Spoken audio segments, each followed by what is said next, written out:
Saudara-saudari terkasih, pada hari Kamis, 24 Juli 2025, bacaan dari Injil Matius, bab 17, ayat 10 sampai dengan ayat 17.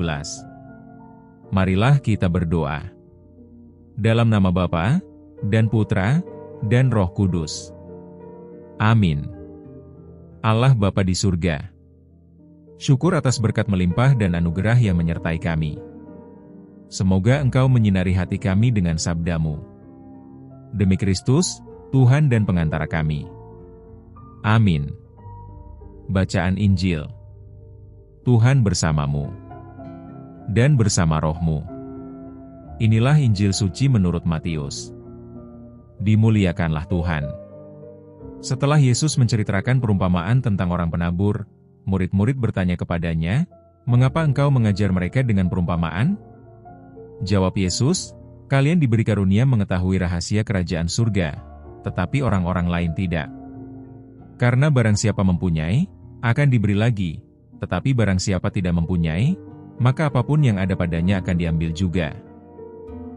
Itulah sebabnya aku mengajar mereka dengan perumpamaan, karena biarpun melihat, mereka tidak tahu, dan biarpun mendengar, mereka tidak menangkap dan tidak mengerti.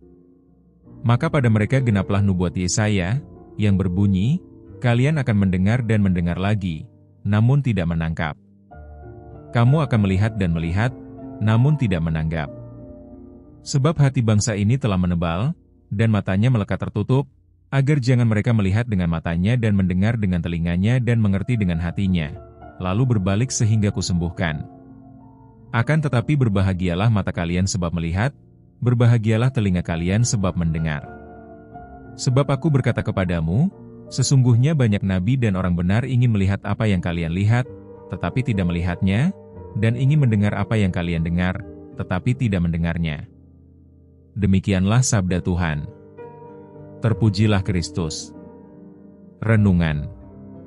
Saudara-saudari yang terkasih dalam Yesus Kristus, kesempatan untuk mendengarkan sabda Tuhan itu sungguh terbatas, karena setiap hari kita disibukkan oleh pekerjaan dan rencana kita, sehingga kita tidak sempat untuk mendengarkan pengajaran Yesus yang panjang lebar.